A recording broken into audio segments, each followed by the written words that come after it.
Ya, Assalamualaikum warahmatullahi wabarakatuh. Jumpa lagi dalam pembelajaran jarak jauh atau belajar dari rumah ya. Kali ini saya akan menyampaikan materi kelanjutan tentang indeks harga atau harga indeks. Pada video sebelumnya sudah kita membahas tentang indeks harga atau angka indeks tidak tertimbang. Nah, kali ini dalam video ini kita akan melanjutkan dengan bagaimana menghitung indeks harga atau angka indeks tertimbang ya. Baiklah, sebelum kita memulai pembelajaran hari ini, marilah terlebih dahulu kita awali dengan berdoa. Berdoa dimulai. Berdoa selesai. Baiklah, dalam perhitungan angka indeks sederhana, pada video yang lalu kalian bisa lihat ya, atau angka indeks tidak tertimbang itu terdapat banyak kelemahan. Nah, kelemahan perhitungan angka indeks tersebut muncul terutama karena adanya penggabungan ya harga barang. Padahal barang-barang yang dihitung memiliki karakteristik yang berbeda ya. Oleh karena itu, dalam metode yang kedua ini akan mengikut sertakan faktor penimbang atau bobot misalnya bagi setiap jenis barang yang akan dihitung angka indeksnya. Indeks agregatif tertimbang itu sendiri adalah indeks yang dalam pembuatannya telah dipertimbangkan faktor-faktor yang akan memengaruhi naik turunnya angka indeks tersebut ya. Timbangan yang akan digunakan untuk pembuatan indeks yang biasa digunakan antara lain sebagai berikut. Yang pertama, kepentingan relatif ya. Maksudnya adalah apa maksud dan makna dari perhitungan angka indeks ya. Jadi harus kepentingannya apa dulu, tujuannya apa dulu ya. Yang kedua, hal-hal yang berhubungan atau mempengaruhi terhadap naik turunnya indeks tersebut. Misalnya, karena produksi akan mempengaruhi harga misalnya. Karena produksi naik mengakibatkan penawaran juga naik ya. Nah, apabila permintaan dan daya beli tetap, harga barang tersebut dapat turun ya. Demikian sebaliknya, penurunan produksi ini digunakan sebagai penimbang juga ya. Sebaliknya, harga juga mempengaruhi produksi. Apabila harga satu barang turun terus ya, maka produsen tidak akan bergairah untuk meningkatkan produksi. Kalau harga barang menunjukkan tren yang naik, nah, hal ini akan mendorong produsen untuk memproduksi lebih lama. Mari kita lihat ada beberapa macam indeks atau angka indeks agregatif tertimbang ini. Yang pertama, indeks last price ya. Yang kedua, indeks Passe. Yang ketiga, indeks Fisher. Dan yang keempat, indeks Drobis ya. Yang pertama, indeks last price. Nah, untuk memperhitungkan angka indeks dengan menggunakan rumus indeks last price, Anda bisa menggunakannya dengan rumus di samping ini ya. Indeks last price itu dapat dihitung dari penjumlahan pada perkalian antara harga pada tahun T dengan kuantitas atau jumlah produksi pada tahun dasar ya, sebagai penimbang, dibagi jumlah hasil perkalian antara harga pada tahun dasar dikalikan dengan kuantitas pada tahun dasar yang sebagai penimbang. Untuk jelasnya, simaklah contoh pembahasannya berikut ini. Perhatikan tabel produksi barang untuk tahun 2010 sampai 2011. Nah, berapa besar indeks harga last price-nya?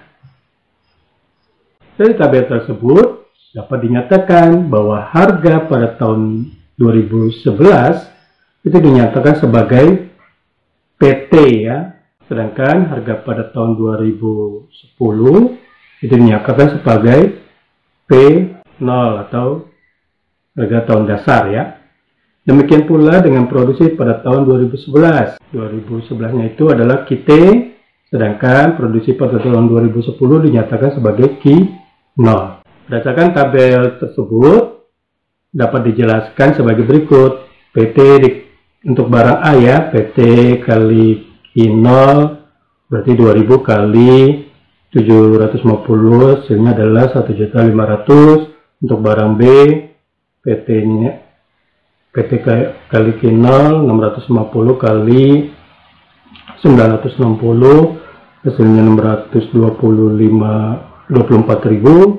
Untuk barang C, 1000 kali 50, 50.000. Untuk barang D, 900 kali 280, hasilnya 252. Untuk barang E, 1300 kali 2350, hasilnya adalah 3.055.000. Perkalian PT Q0 dijumlahkan besar 5.481.000. Kemudian untuk perkalian P0 dan Q0, untuk barang A 700 kali 750, 500, hasilnya 525.000. Barang B 350 kali 960, hasilnya 336.000. Barang C 450 kali 50, 22.500. Barang D 475 kali 280, 133.000. Barang E 600 kali 2350, 1.410.000. Sehingga perkalian P0 Q0 dijumlahkan 2.426.500. Dengan demikian indeks class price kita bisa hitung dengan membagikan jumlah hasil perkalian PT Q0 yaitu 5.481.000 dibagikan jumlah P0 kali Q0 2.426.500, maka indeks class price-nya adalah 225,8809. Ini artinya pada tahun 2011 terjadi kenaikan harga sebanyak 125,8809%. Ya, itu contoh untuk perhitungan indeks class price.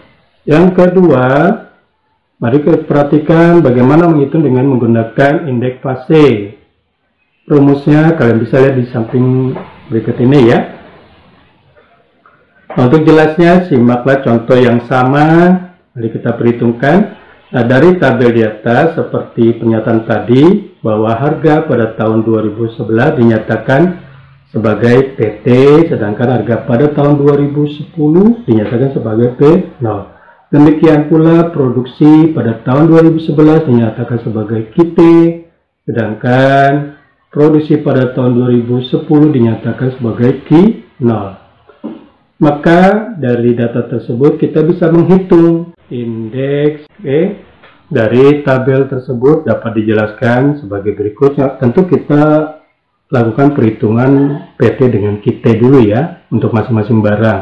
Perhatikan di sini. Untuk barang A 2000 kali 940, hasilnya 1.880.000. Barang B 650 kali 1.500, hasilnya 975.000. Barang C 1000 kali 40, hasilnya 40.000. Barang D 900 kali 400, hasilnya 360.000. Dan barang E 1.300 kali 3.100, hasilnya 4.030.000. Ini kemudian kita total yang disebut sebagai sigma dari PT dan QT ya, sebesar 7.285.000. Kemudian kita perhitungan juga P0 kali QT untuk setiap barangnya. Untuk barang A 700 kali 940.000, 940 ya, hasilnya adalah 658.000. Barang B 350 kali 1.500, hasilnya 525.000. Barang C 450 kali 40, hasilnya 18.000. Kemudian barang D 475 kali 400 hasilnya 190.000. Barang E 600 kali 3.100 hasilnya 1.860.000. Kemudian di jumlah ini merupakan sigma dari P0 QT ya, sebesar 3.251.000. Dari hasil perhitungan jumlah PT kali QT dan jumlah P0 kali QT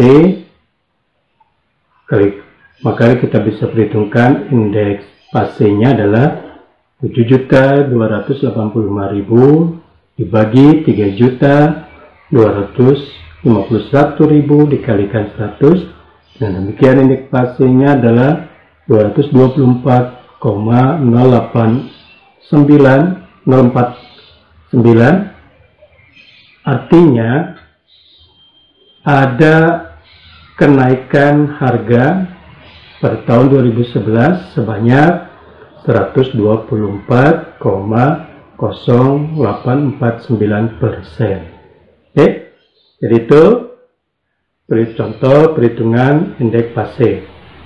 Lalu yang ketiga, mari kita lihat bagaimana perhitungan dengan menggunakan rumus indeks Drobis. Nah, kalian bisa perhatikan rumusnya di samping ini ya, bahwa rumus indeks Drobis itu merupakan kompromi antara indeks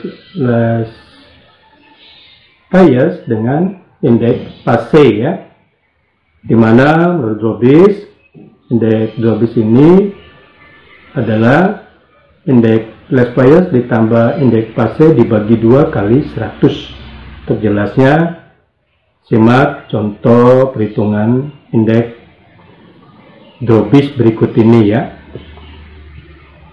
Dengan menggunakan data yang sama, tabel yang sama, maka bisa diperhitungkan bahwa setelah diperhitungkan pada indeks class bias dan indeks fase, maka sudah diketahui indeks class biasnya itu adalah 225,8809 ya, sedangkan indeks fasenya 224,0849, sehingga besarnya indeks Drobis bisa kita hitung yaitu 225,8809 ditambah 224,0849 dibagi 2 kali 100. Dengan demikian indeks Drobisnya adalah 224,9829. Ini artinya adalah terjadi kenaikan harga sebesar 124,9829% ya. Itu untuk perhitungan menggunakan indeks Drobis. Satu lagi, bagaimana memperhitungkan dengan indeks Fisher? Sama halnya dengan indeks Drobis. Pada indeks Fisher ini merupakan hasil kompromi indeks class bias dan indeks fase ya. Perhatikan rumusnya berikut ini. Nah, dengan data yang sama, perhitungan yang sama, dan sudah diketahui indeks class biasnya adalah 224,8809, sedangkan indeks fasenya adalah 224,0849, sehingga besar indeks Fisher itu adalah indeks Fisher dihitung dari akar dari perkalian indeks class bias kali indeks fase ya. Dengan demikian indeks Fisher sama dengan akar 225,8809 dikalikan 224,0849, sehingga diperoleh indeks Fishernya itu adalah 224,9811 ya. Ini artinya adalah terjadi kenaikan harga sebesar 124,9811%. Oke, itulah contoh bagaimana memperhitungkan angka indeks ya yang tertimbang. Nah, apabila kalian kurang jelas, kalian bisa putar kembali video ini supaya kalian benar-benar jelas. Dari saya itu saja. Terima kasih atas perhatiannya. Saya akhiri. Wassalamualaikum warahmatullahi wabarakatuh.